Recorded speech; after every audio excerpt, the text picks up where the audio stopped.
And today I'm announcing that our government will be working with our long-standing defense and security partners, Australia, to build a new long-range, over-the-horizon military radar system. This is an investment of more than $6 billion in the most advanced and efficient radar system. The over-the-horizon radar system will enable Canada to detect and respond to both air and maritime threats over our Arctic faster and from further away. It will, most fundamentally, keep all Canadians safe. Right now, hypersonic missiles are moving so fast they are invisible to our current NORAD sensors, leaving the Arctic completely exposed. Canada is no longer waiting for American solutions to fix this terrifying gap. Instead, we are deploying domestic quantum radar to track the untrackable and reclaim our national sovereignty. Traditional microwave radar just became obsolete in the age of hypersonic warfare. By harnessing localized photon pair entanglement, Canada is launching a quantum surveillance revolution that bypasses hardware constraints. This isn't just a simple upgrade, it is a desperate, cutting-edge pivot to ensure our borders remain protected by technology the world hasn't caught up to yet. Why is Canada suddenly overhauling its entire northern defense strategy with homegrown quantum tech? As international threats evolve, relying on foreign hardware has become a dangerous liability for our Arctic security. We are diving into how Canadian innovation is closing the detection gap and why this shift toward industrial sovereignty is our only defense against a hypersonic crisis. For decades, North America's early warning shield relied on a chain of radar stations stretching across the Canadian Arctic. Known as the North Warning System, it was originally designed in the late Cold War era to detect high-flying bombers and ballistic missiles approaching from the polar region. At the time, the assumption was simple. Threats would arrive high in the atmosphere, fast but predictable, giving NORAD enough time to track, confirm, and respond. But that assumption is rapidly collapsing. Recent intelligence assessments in 2026 have highlighted a critical limitation in the current radar network. Traditional radar systems used by the North Warning System struggle to track hypersonic glide vehicles traveling at speeds above Mach 5. These weapons don't follow the high, predictable arcs of ballistic missiles. Instead, they glide through the upper atmosphere at relatively low altitudes, maneuvering unpredictably and staying below the radar horizon for much of their flight. And this is where physics becomes the real problem. Because of the curvature of the Earth, ground-based radar can only see objects that rise above the horizon. Hypersonic weapons are specifically designed to exploit that limitation. By flying lower and maneuvering along the edge of detection, they can remain hidden until they are dangerously close to their target. Several defense analysts have described the current Arctic radar network in blunt terms: a screen with a hole in it. In practical terms, that means the northern approach to North America, historically the most likely route for strategic threats, is no longer monitored with the level of certainty it once was. And the timing makes the issue even more urgent. Major powers have spent the last decade accelerating the development of hypersonic weapons. These systems combine extreme speed with maneuverability, reducing warning time and complicating interception. In the worst-case scenario, a hypersonic weapon could travel across the Arctic corridor so quickly that the first indication of an attack might arrive only minutes before impact. That's not enough time for traditional detection and response systems. From a strategic perspective, failing to close this Arctic surveillance gap doesn't just create a technical vulnerability, it opens the door to something far more dangerous: a potential first strike advantage. A weapon that can evade early detection undermines the entire concept of deterrence, because warning time is the foundation of any credible defense posture. This is exactly why Canada's current debate over NORAD modernization has become so urgent. Because if the Arctic radar network truly has a blind spot, then the question is no longer whether the system needs to change, it's how quickly it can be replaced before that gap becomes a real strategic risk. The problem isn't just where the radar is placed, it's also how the radar actually works. Most of the surveillance systems protecting North American airspace today still rely on high-power microwave radar pulses, a technology that has been the backbone of military detection systems for decades.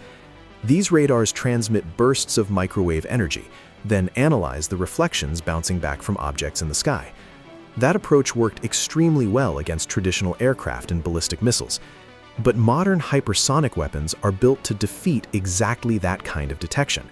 Many next-generation systems now use advanced stealth materials and heat-resistant coatings that absorb or scatter radar energy.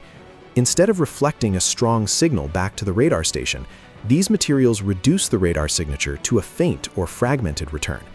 At hypersonic speeds, where the weapon is already moving several kilometers per second, even a brief loss of tracking can be enough for the target to disappear from the radar picture. Electronic warfare adds another layer of difficulty. Microwave radar frequencies can be jammed, spoofed, or overwhelmed by modern countermeasure systems, creating false signals or masking real ones. In a high-intensity conflict, this can turn radar screens into clutter rather than clarity. But Canada faces another challenge beyond the physics of detection. A large portion of the radar infrastructure supporting NORAD still depends on aging American-manufactured hardware and components. As the United States prioritizes its own modernization programs, the supply chain for replacement systems and spare parts has grown increasingly strained. Some upgrades are now tied to procurement timelines that stretch years into the future. For Canada's Arctic surveillance network, that delay matters, because while the threat environment is evolving rapidly, the equipment designed to monitor the northern approaches is aging at the same time. Waiting for incremental hardware upgrades risks leaving a critical defense system operating one technological generation behind. That reality has pushed Canadian defense planners toward a difficult conclusion. Simply improving microwave radar, making it slightly stronger, slightly faster, slightly more precise, may no longer be enough. Against the speed, maneuverability, and stealth characteristics of modern hypersonic weapons, incremental upgrades start to look like a losing race, which is why the conversation inside Canada's defense and technology circles has begun shifting towards something far more radical. Not just better radar, but an entirely new way of sensing threats in the first place. Canadian researchers are moving quantum sensing, especially quantum illumination, from the lab into real-world testing. Unlike traditional radar that depends on microwave reflections, quantum illumination uses entangled photon pairs. One photon is sent toward a target, while its partner stays in the sensor. Even if the reflected signal is extremely weak, the quantum correlation between the pair can still reveal the object. In simple terms, the system isn't searching for a strong radar return, it's detecting a faint quantum signature that conventional radar would likely miss. This approach could transform electronic warfare. Because detection relies on quantum correlations instead of signal strength, many traditional countermeasures, such as stealth coatings, jamming, or spoofing, become far less effective. Disrupting the quantum measurement itself is far more difficult with current technology. The advantage becomes even greater against hypersonic weapons. At extreme speeds, these vehicles create superheated plasma wakes that disturb the surrounding atmosphere. Quantum sensors may be able to detect these disturbances with high sensitivity, allowing systems to track the wake of the missile even when the missile itself is hard to detect. If successfully scaled, this technology could shift early warning systems beyond conventional radar toward ultra-sensitive quantum detection capable of identifying threats that traditional sensors cannot see. For years, much of North America's surveillance hardware relied on foreign suppliers, especially U.S. defense contractors. While the NORAD partnership remains vital, depending on external supply chains has created vulnerabilities when export rules, approvals, or production delays slow deliveries. To address this, Canada is investing in domestic quantum manufacturing and research.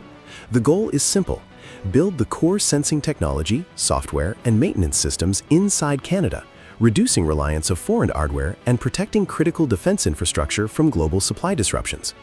This investment is also reshaping Canada's tech sector. Billions in funding are helping form a growing quantum corridor across Ontario and British Columbia, where universities, defense labs, and private companies collaborate on quantum sensors, photonic processors, and secure communication networks. Equally important is control of intellectual property. By keeping design, software, and technical expertise within the country, Canada can upgrade and adapt its systems quickly without waiting for foreign approvals. In practical terms, this means Canada could continuously improve its Arctic surveillance network in real time, strengthening its ability to monitor one of the largest and most strategically important airspaces on Earth. Canada's new quantum sensors are not replacing the NORAD system, they are strengthening it. By combining traditional radar, over-the-horizon systems, satellite data, and quantum detection nodes, defense planners are creating a multi-layered surveillance grid across the Arctic. The objective is clear: build a detection network that is far harder to jam, evade, or disable. Instead of relying on one sensing method, multiple layers operate simultaneously. If one system is disrupted, another can still detect and track the target, preserving reliable early warning capability, the foundation of deterrence. To support this system, quantum sensor nodes are being deployed across the high Arctic, designed to function continuously in extreme environments. These sensors focus on monitoring the transpolar flight corridor, the most likely route for strategic weapons approaching North America. For the first time, this corridor could be monitored with 24/7 high-precision tracking, significantly reducing the chance of an undetected approach. Beyond technology, the shift also has strategic implications. Canada has long been the geographic backbone of NORAD, but not always its technological leader. With quantum detection systems, Canada could become a key innovator shaping the future of continental defense in the hypersonic era. And it raises an important question. Will quantum sensing become the global standard for missile detection, or is this only the beginning of a much larger technological race? If you found this breakdown useful, like the video, subscribe to Skyjet Wings for more in-depth defense analysis, and share your thoughts in the comments below. Thanks for watching.